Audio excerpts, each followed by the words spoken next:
Assalamualaikum warahmatullahi wabarakatuh.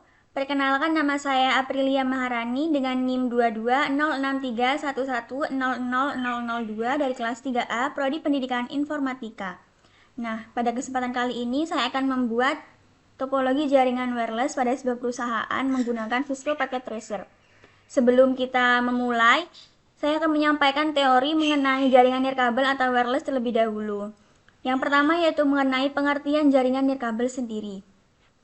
Jaringan nirkabel atau wireless network adalah jaringan komputer yang tidak terhubung dengan kabel yang pada umumnya menggunakan gelombang radio untuk komunikasi antar node jaringan. Jaringan nirkabel atau wireless network ini memungkinkan perangkat untuk tetap terhubung ke jaringan tetapi menjelajah tanpa terikat ke kabel apapun. Pada umumnya, terdapat dua frekuensi utama pada jaringan wireless beroperasi, yakni pada 2,4 GHz dan 5 GHz.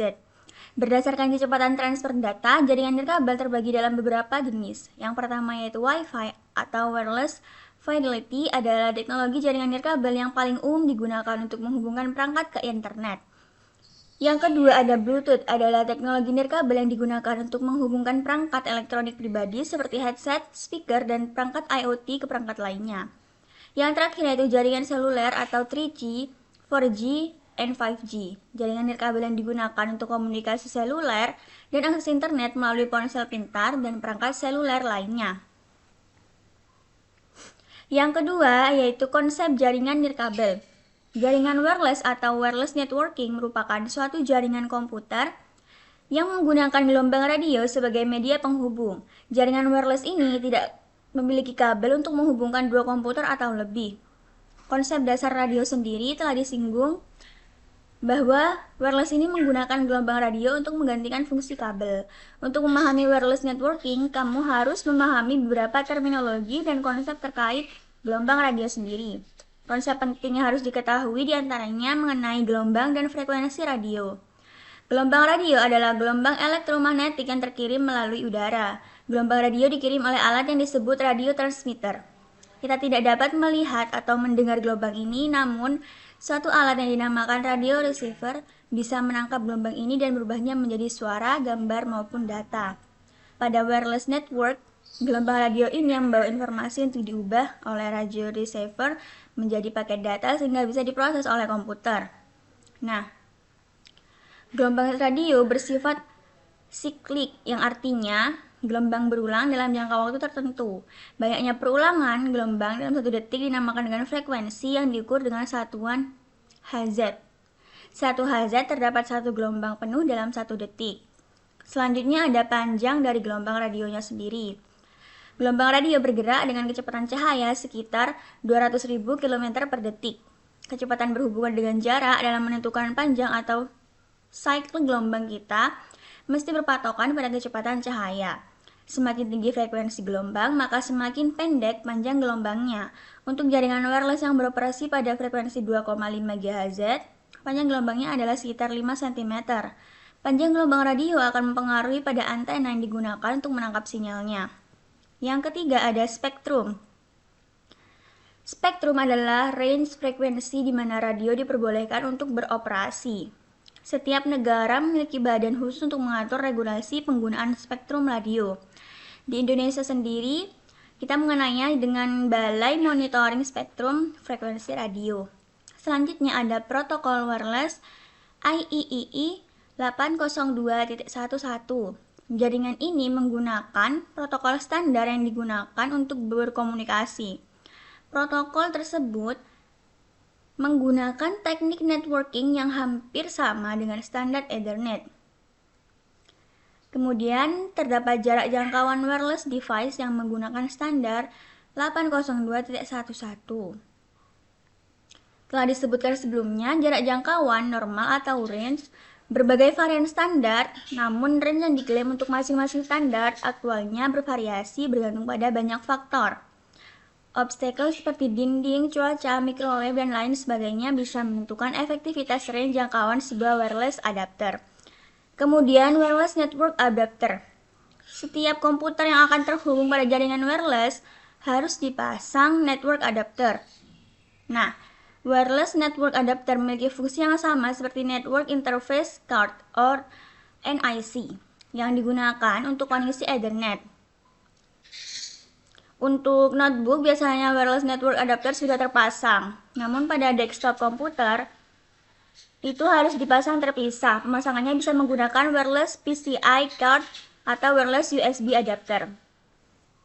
Selanjutnya mengenai wireless access point, di mana untuk membuat wireless network yang terdiri dari komputer-komputer yang telah terpasang, kita tidak membutuhkan hub atau switch. Kita tinggal menempatkan komputer-komputer tersebut dengan jarak tidak lebih dari 90 m, lalu setting wireless network, maka komputer akan langsung terhubung. Namun apabila kamu sudah memiliki jaringan kabel dan ingin menghubungkan jaringan kabel ini dengan jaringan wireless, maka kamu membutuhkan alat yang bernama access point. Selanjutnya ada SSID. Ketika kamu melakukannya, konfigurasi pada access point, kamu harus menentukan suatu SSID. Access point dan semua komputer yang terhubung pada AP dengan SSID dikatakan berada dalam Basic Service Set atau BSS yang sama. Jadi BSS diidentifikasi dengan sebuah SSID. Yang terakhir mengenai kemampuan roaming. Untuk jaringan wireless yang agak besar, kadangkala kita membutuhkan 2 unit AP atau lebih. Masing-masing AP memiliki daerah coverage tertentu. Suatu wireless client bisa berpindah dari daerah coverage AP tertentu ke area lainnya, namun tetap terhubung dengan network. Hal ini disebut dengan roaming. Agar wireless network memiliki kemampuan roaming, semua AP dan komputer klien harus disetting memiliki SSID yang sama atau berada dalam BSS yang sama. Pembahasan yang ketiga yaitu mengenai keamanan jaringan nirkabel atau wireless. Yang pertama ada Word Equivalent Privacy atau WEP. WEP atau Word Equivalent Privacy juga disebut dengan Shared Key Authentication, yang merupakan metode pengamanan dengan menggunakan enkripsi kunci yang dimasukkan ke klien maupun ke access point. Singkatnya, klien harus masukkan kata sandi atau password authentication yang telah ditentukan oleh access point untuk dapat terhubung ke jaringan. Yang kedua ada Wi-Fi Protected Access atau WPA. Wi-Fi Protected Access merupakan jenis keamanan untuk melengkapi dari sistem keamanan WEP. WPA mengimplementasi standar IEEE 802.11i. Yang ketiga ada Wi-Fi Protected Access 2 atau WPA2. WPA2 adalah protokol keamanan jaringan nirkabel pengganti WPA. WPA2 menggunakan algoritma AES dan CCMP atau Content Cipher Mode with Block Chaining Message Authentication Code Protocol sebagai pengganti TKIP. Oleh karena itu, WPA2 menjadi protokol paling aman dibandingkan WEP dan WPA. Yang keempat ada Wi-Fi Protected Access Pre-Shared Key atau WPA PSK, yang merupakan pengamanan jaringan nirkabel terproteksi melalui password. Pre-shared key yaitu metode autentifikasi klien dengan terproteksi melalui password, yaitu metode yang memiliki password hingga 133 karakter melalui teknik enkripsi. WPA menggunakan enkripsi TKIP. Kemudian yang kelima yaitu Wi-Fi Protected Access to Pre-Shared Key atau WPA2 PSK, yang merupakan sistem keamanan jaringan nirkabel atau wireless yang terbaru yang lebih baik dari WEP dan WPA PSK. WPA2 PSK ini menggunakan dua jenis decryption yaitu AES dan TKIP. TKIP mempunyai banyak kelemahan, oleh karena itu lebih baik menggunakan AES dengan syarat router dan Wi-Fi adapter support WPA dan WPA2. Yang terakhir ada MAC filter, yang merupakan metode filtering untuk membatasi akses dari MAC address. Semua perangkat jaringan mempunyai alamat MAC address. Nah, cara kerja MAC filtering yaitu access point atau router menseleksi komputer atau perangkat mana yang dapat terhubung ke jaringan. Jadi tidak semua perangkat dapat terhubung ke jaringan Wi-Fi tersebut. Nah, pada topologi yang akan saya buat ini, saya menggunakan yang WPA2 PSK lebih tepatnya. Dan yang terakhir terdapat enkripsi jaringan nirkabel. Nah, berikut ini merupakan Wi-Fi yang paling sering digunakan untuk mengamankan jaringan wireless. Yang pertama itu WEP, yang merupakan singkatan dari Word Equivalent Privacy, dan merupakan enkripsi tertua. WEP memiliki banyak kekurangan. Bahkan banyak orang yang menganggap bahwa WEP merupakan enkripsi Wi-Fi yang paling rentan. Oleh karena itu, jika Anda ingin memilih enkripsi untuk mengamankan jaringan wireless Anda, janganlah memilih WEP.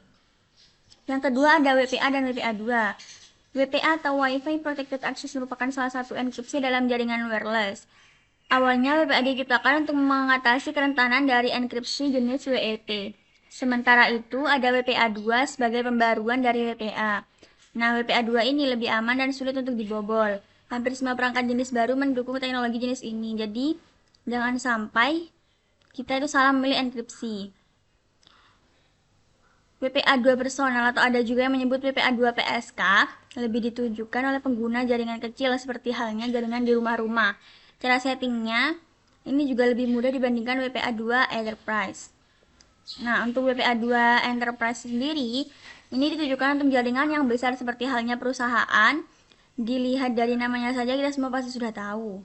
Dengan menggunakan WPA2 Enterprise, maka setiap user harus menggunakan akunnya sendiri. Nah, sekian teori yang dapat saya sampaikan. Selanjutnya kita masuk ke pembuatan topologi jaringan wireless perusahaannya sendiri.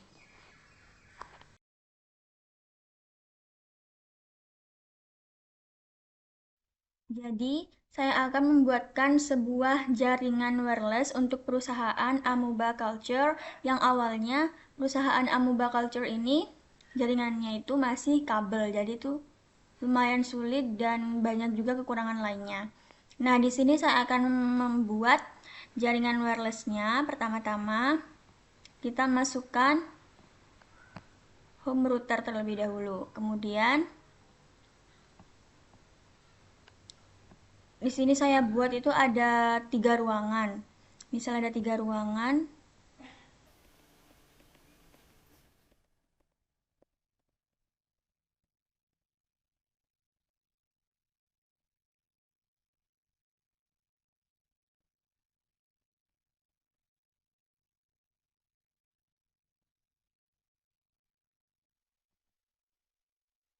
Kemudian untuk membuatnya lebih mudah dalam membedakan antara ruangannya, saya akan mengganti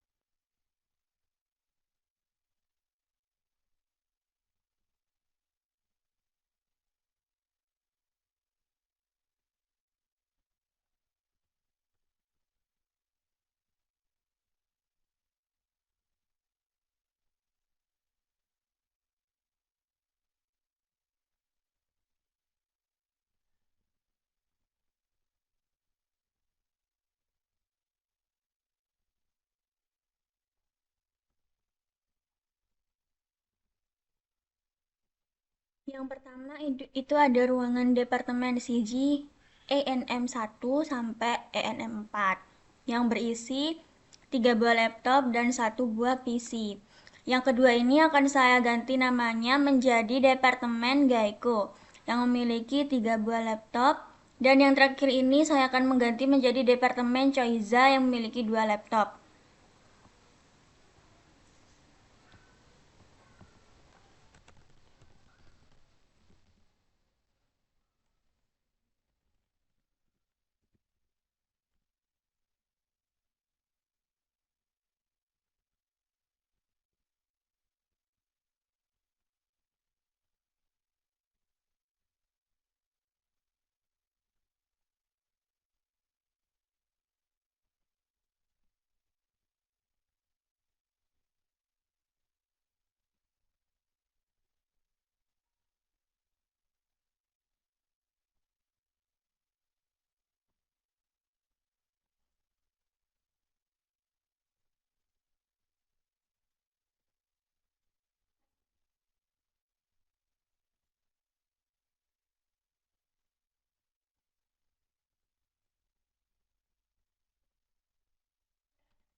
Nah, jika sudah, saya akan menghubungkan dengan router setiap departemen ini. Caranya dengan klik laptop, kemudian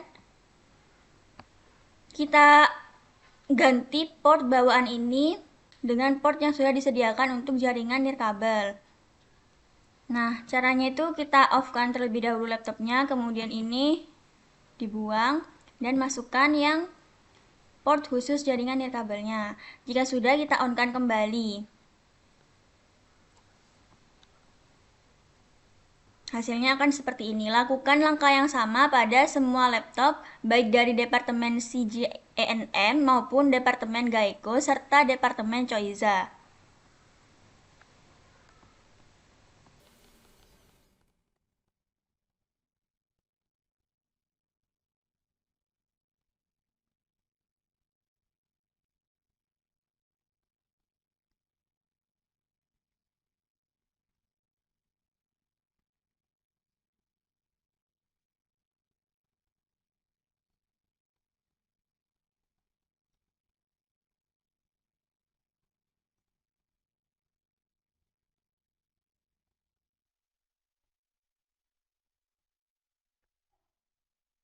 Nah, jika sudah semua, maka tampilannya akan seperti berikut. Jadi, semua laptop maupun PC dari Departemen CGENM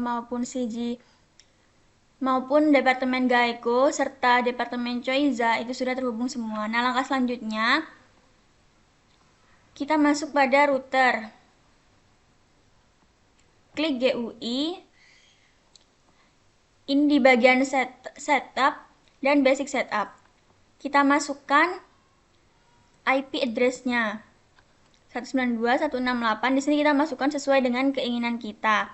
Nah, untuk maksimum number-nya itu 50, sedangkan start IP-nya itu kita sesuaikan dengan milik kita nanti. Punya saya akan dimulai dari 1.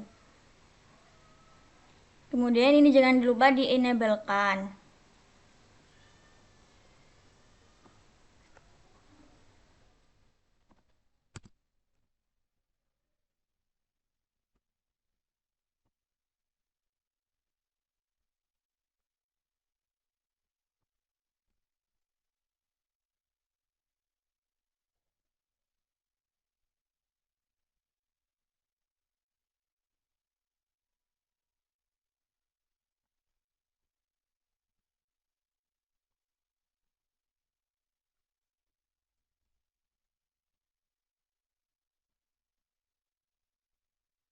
Jika sudah, maka selanjutnya kita save setting. Kita beralih ke menu wireless. Di bagian basic wireless setting. Nah, di sini itu ada yang 2,4 GHz, 5 GHz, GHz 2 dan 5 GHz 1. Setelah itu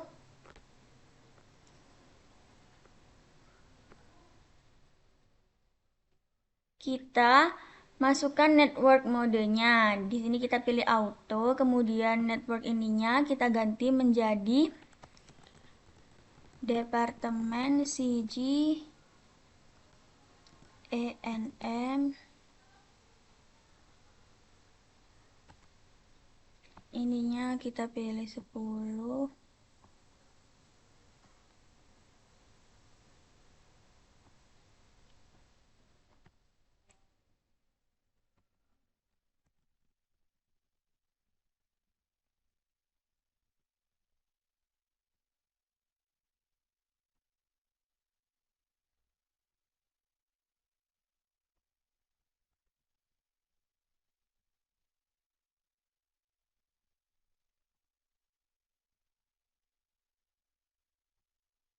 Nah, jika sudah semua seperti ini, kita pastikan lagi untuk nama network name-nya atau SSID-nya tadi tuh sudah sama dengan yang kita masukkan di bagian konfigurasi atau penamaannya tadi. Di sini sudah benar Departemen CGENM, Departemen Geico, dan Departemen Choiza. Kemudian untuk penjelasannya sendiri, kepanjangan dari network name atau SSID ini adalah Service Set Identifier, adalah untuk nama jaringan tertentu. Pada dasarnya, Fungsi SSID adalah identitas jaringan untuk memudahkan Anda mencari dan mengakses Wi-Fi yang ingin Anda gunakan. Jadi sebaiknya Anda mengubah SSID dan kata sandi default untuk jaringan nirkabel. Jadi di sini tuh sesuai dengan yang nama kita inginkan. Selanjutnya mengenai broadcast, SSID broadcast. Nah, SSID broadcast adalah sebuah istilah yang umum dalam pengaturan jaringan. Istilah ini merupakan bagian penting dalam konfigurasi Wi-Fi. SSID merupakan singkatan dari Service Identifier. Dalam jaringan Wi-Fi, SSID adalah nama Anda yang tampil di perangkat pengguna. Jika Anda menghidupkan fitur broadcast, maka Wi-Fi Anda akan mengirimkan sinyal yang berisi nama jaringan ke perangkat-perangkat di sekitarnya. Selanjutnya, ada standar channel. Dalam konteks jaringan nirkabel atau wireless, istilah standar channel itu mengacu pada frekuensi dalam suatu jaringan. Standar komunikasi nirkabel seperti Wi-Fi dan Bluetooth menentukan rentang frekuensi yang dapat digunakan untuk mentransmisikan data secara nirkabel. Nah, sebagai contoh, dalam jaringan Wi-Fi terdapat sejumlah saluran frekuensi yang ditentukan oleh standar Wi-Fi seperti 2,4 GHz dan 5 GHz. Setiap saluran memiliki lebar pita tertentu dan digunakan untuk menghindari interferensi dengan saluran lain di sekitarnya. Dalam lingkungan Wi-Fi, penggunaan saluran yang benar dapat membantu mengoptimalkan kinerja jaringan dan mengurangi gangguan dari jaringan nirkabel lainnya. Pemilihan saluran yang sesuai dengan pengaturan frekuensi yang benar dapat membantu dalam menghindari interferensi dan meningkatkan stabilitas serta kecepatan koneksi nirkabelnya. Oleh karena itu, pemahaman tentang standar channel dan konfigurasi frekuensi menjadi penting dalam merancang dan mengelola jaringan nirkabel sendiri. Selanjutnya ada channel bandwidth. Channel bandwidth atau lebar pita saluran mengacu pada rentang frekuensi yang digunakan oleh suatu saluran komunikasi dalam jaringan nirkabel. Lebar pita ini mencakup rentang frekuensi dari ujung bawah hingga ujung atas saluran tersebut. Dalam konteks jaringan nirkabel termasuk Wi-Fi, Bluetooth atau teknologi nirkabel lainnya, konsep ini sangat penting untuk mengatur dan mengelola penggunaan spektrum frekuensi. Nah, ada beberapa poin penting terkait dengan channel bandwidth ini. Yang pertama ada lebar pita saluran atau channel width, yang mengacu pada seberapa besar rentang frekuensi yang dialokasikan untuk satu saluran. Yang kedua ada pengaruh terhadap kecepatan transmisi, di mana lebar pita saluran dapat mempengaruhi kecepatan transmisi data. Yang ketiga ada interferensi, yang merupakan pemilihan lebar pita saluran untuk menghindari interferensi dengan saluran lain dalam jaringan atau dengan perangkat nirkabel lainnya. Dan yang keempat ada standar jaringan nirkabel seperti Wi-Fi menentukan opsi lebar pita saluran yang dapat digunakan. Contohnya dalam Wi-Fi 5.802.IAC, pita saluran bisa 20 MHz, 40 MHz, 80 MHz, dan sebagainya. Dan yang terakhir ada regulasi frekuensi. Di banyak negara penggunaan spektrum frekuensi diatur oleh Badan Pengatur Telekomunikasi. Pemilihan lebar pita saluran juga dapat terbatas oleh peraturan-peraturan tersebut. Jika kita sudah mengisi ini semua, kita cek kembali lagi.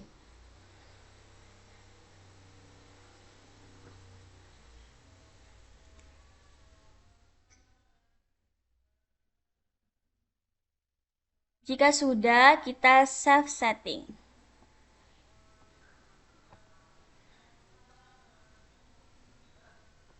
Kemudian kita tetap di bagian wireless, kemudian klik wireless security. Kita isikan terlebih dahulu.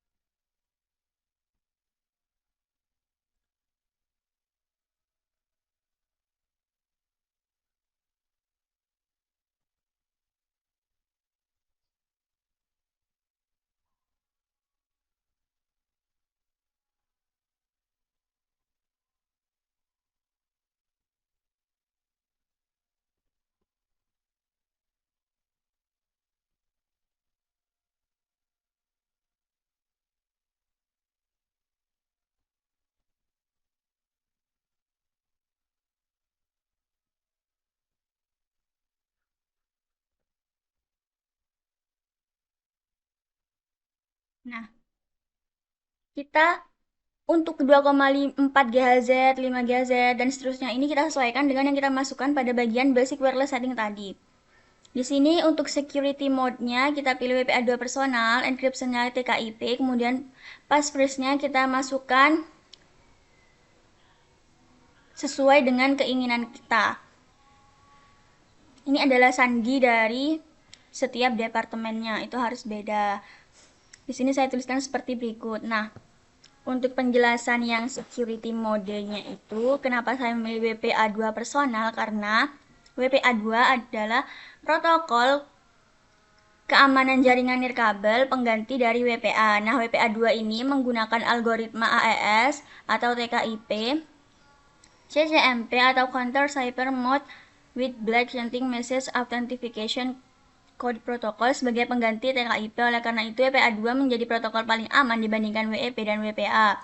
Nah, semua perangkat jenis baru mendukung teknologi jenis ini. Jadi Anda jangan sampai kalah untuk menggunakan enkripsi WPA2 ini untuk mengamankan jaringan wireless. Nah, WPA2 terbagi dalam dua bagian lagi, yaitu WPA2 personal dan WPA2 enterprise. Untuk yang di sini saya menggunakan WPA2 personal, di mana WPA2 personal ada juga yang menyebut WPA2 PSK atau Pre-Shared Key. Nah, lebih ditunjukkan oleh pengguna jaringan kecil, seperti halnya jaringan yang ada pada lingkup kecil seperti jaringan atau topologi yang sedang saya buat ini. Untuk enkripsinya sendiri, saya menggunakan TKIP, karena TKIP adalah protokol keamanan nirkabel yang digunakan untuk mengamankan jaringan WiFi. Nah, protokol ini menggunakan enkripsi kunci tunggal dan enkripsi aliran tunggal. Kunci ini dihasilkan dari kata sandi yang digunakan oleh pengguna dan akan berubah secara dinamis saat penggunaan jaringan untuk mengurangi risiko serangan dari pihak luar. Nah, jika sudah, kita bisa cross check lagi.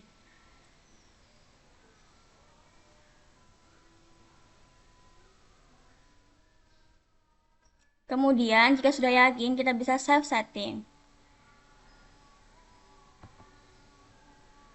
Jika sudah, kita lakukan X. Kemudian kita masuk pada laptop setiap departemen, diambil dengan departemen ENM. Klik desktop, kemudian PC wireless. Kemudian klik connect. Kita tunggu. Nah, di sini ada pilihan Departemen Geico, Departemen CGENM, Departemen Choiza. Karena kita memilih laptop dari Departemen CGENM, maka kita klik yang Departemen CGENM, kemudian klik Connect. Di sini kita tinggal memasukkan pre-shared key. Karena tadi kita memilih WPA2 personal atau yang sudah saya jelaskan sebelumnya, WPA2 personal ini juga termasuk pada WPA2 PSK atau pre-shared key. Tadi kita masukkan itu sandinya dep enm at 123. Kalau sudah, kita connect. Kemudian kita X. Nah, di sini saya berhasil tersambung. Berarti saya memasukkan sandi yang benar. Lakukan hal yang sama pada setiap laptop yang ada pada departemen ini. Untuk yang departemen Geico, departemen Choiza ini, langkahnya juga sama. Saya contohkan. Di sini laptop PT departemen Geico. Klik desktop, PC wireless, connect. Kemudian karena ini Geico, kita pilih yang Geico. Kita connect, masukkan.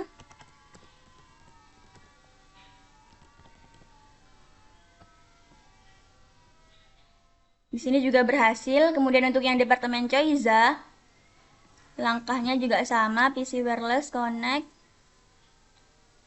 Tunggu sebentar, pilih yang Choiza, connect.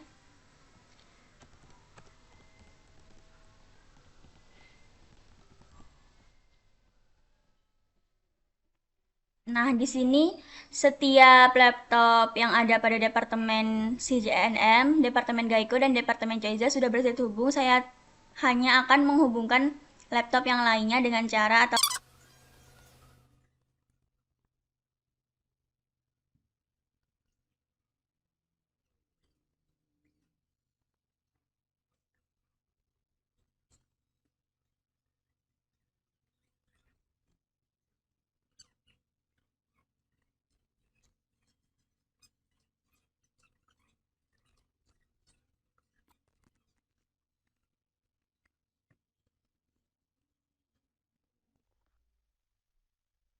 Nah, jadi di sini sudah saya hubungkan semuanya dan semuanya sudah berhasil, berarti konfigurasi yang saya lakukan pada jaringan nirkabel ini sudah berhasil. Selanjutnya untuk mengetesnya kita bisa melakukan tes simple PDU maupun tes ping. Successful, successful.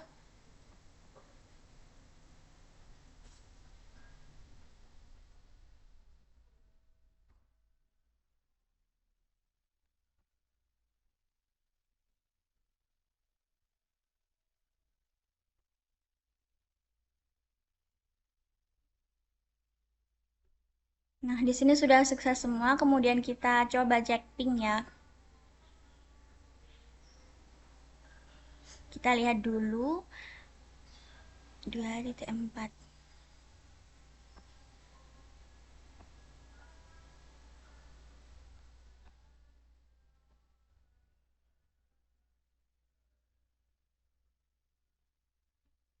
Dengan masuk ke command prompt, ketikkan saja ping 192.168.2.4. Nah, kalau tampaknya reply from seperti ini, berarti itu hasil tandanya sudah berhasil. Kita coba lagi.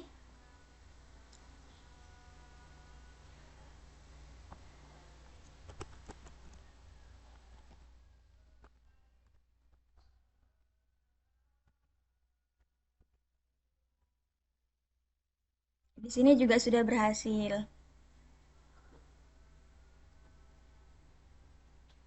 Nah, jadi pembuatan topologi jaringan wireless atau nirkabel pada perusahaan industri, yaitu perusahaan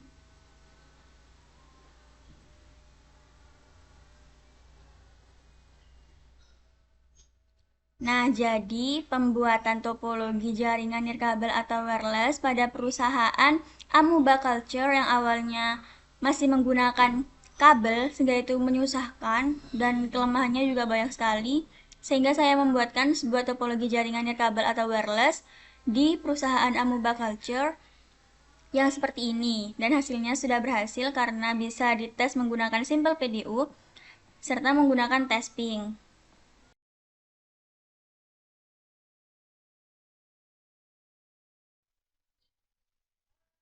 Nah, selanjutnya saya akan menyimpulkan dari hasil kerja yang saya lakukan ini, di mana itu membuat topologi jaringan nirkabel atau wireless pada perusahaan Amuba Culture, yaitu wireless atau nirkabel adalah sebuah teknologi yang menghubungkan dua perangkat atau lebih dalam satu waktu tanpa perlu menggunakan kabel. Wireless akan mentransmisikan sinyal melalui gelombang radio yang tidak terlihat, bukan melalui kabel. Nah, gelombang radio elektromagnetik akan mengangkat sinyal yang merambat melalui ruang bebas. Wireless biasanya digunakan untuk mengirimkan data. Dalam transfer, satu arah hanya diperlukan satu pihak untuk mengirimkan sinyal. Transfer data dua arah terjadi dengan satu entitas akan bertindak sebagai pemancar dan juga penerima. Titik perantara seperti satelit, akses Wi-Fi atau jaringan seluler diperlukan untuk menghubungkan komunikasi antara pemancar dan penerimanya. Untuk permasalahan yang mungkin terjadi pada jaringan wireless ini, kita itu bisa mengatasinya. Caranya itu, kita harus melakukan konfigurasi SSID. Nah, pastikan SSID telah dikonfigurasi dengan benar. Periksa apakah ada beberapa SSID dan konfigurasinya yang salah. Yang kedua, ada keamanan jaringannya sendiri. Pastikan protokol keamanan yang tepat telah dipilih, WPA2 atau WPA3. Periksa kata pengaturan sandi dan pastikan kekuatan keamanannya memadai. Yang ketiga, pengaturan enkripsi. Periksa jenis enkripsi yang digunakan, misalnya AES atau TKIP. Nah, pastikan pengaturan enkripsi sesuai dengan kebutuhan keamanan. Yang keempat, ada mode operasi. Periksa apakah jaringan beroperasi dalam mode infrastruktur atau ad hoc. Pastikan mode operasi sesuai dengan kebutuhan jaringan. Yang kelima, ada pengolahan perangkat. Pastikan perangkat nirkabel memiliki pengolahan yang tepat serta alamat IP, subnet max, dan gateway default. Yang keenam, ada kontrol akses. Nah, kita harus memeriksa apakah ada kontrol akses yang diterapkan seperti MAC, filtering, atau radius. Yang ketujuh ada kapasitas jaringan, di mana analisis kapasitas jaringan yang dipastikan bahwa jumlah perangkat yang terhubung sesuai dengan kapasitas yang tersedia. Yang kedelapan ada performa. Memantau kinerja jaringan termasuk latensi atau throughput, identifikasi dan atasi potensi kemacetan atau masalah kinerjanya. Yang kesembilan ada pencatatan dan pemantauan. Pastikan logging dan monitoring diaktifkan untuk memudahkan pemantauan dan identifikasi masalah. Ke-10 ada pembaruan perangkat lunak. Pastikan perangkat lunak Cisco terbaru telah diinstal untuk mengatasi kerentanan keamanan dan masalah fungsional. Ke-11 ada penyelesaian masalah, di mana mempelajari log untuk mengidentifikasi dan menyelesaikan masalah jaringan. Lakukan pemecahan masalah jika ada keluhan dari pengguna terkait koneksi ataupun kinerjanya. Yang ke-12 ada skalabilitas. Periksa jaringan dapat memenuhi kebutuhan dan mempertimbangkan faktor skalabilitasnya. Nah, yang ke-13 yaitu ada kepatuhan. Periksa apakah konfigurasi jaringan sesuai dengan kebijakan keamanan dan regulasi yang berlaku. Nah, untuk mengatasi proses masalah yang terjadi pada jaringan nirkabel atau wireless ini, misalnya seperti WiFi yang tidak terdeteksi. Setelah diselidiki, ternyata terdapat kesalahan penginputan dikarenakan kelebihan huruf maupun kesalahan dalam penggunaan tanda, misalnya ada tanda koma atau tanda titik itu ada salah penulisannya. Jadi tuh dalam kata lain simpelnya salah memasukkan sandinya. Kemudian pada proses menyambungkan klien ke WiFi bisa terjadi trouble dikarenakan enkripsi yang dimasukkan tidak sesuai dengan yang sudah diinputkan di wireless security sehingga mengakibatkan PC atau klien tidak dapat terhubung ke jaringan wireless walaupun sudah memasukkan password dan memilih enkripsi karena password yang dimasukkan salah. Dan yang terakhir, untuk mengatasi masalah tersebut kita harus lebih teliti dan perlu dipastikan pada saat menginputkan password serta dalam menentukan enkripsi pada wireless untuk di-save terlebih dahulu agar proses konfigurasi ke klien dapat berhasil. Nah, sekian video yang dapat saya sampaikan pada hari ini. Kurang lebihnya mohon maaf. Wassalamualaikum warahmatullahi wabarakatuh.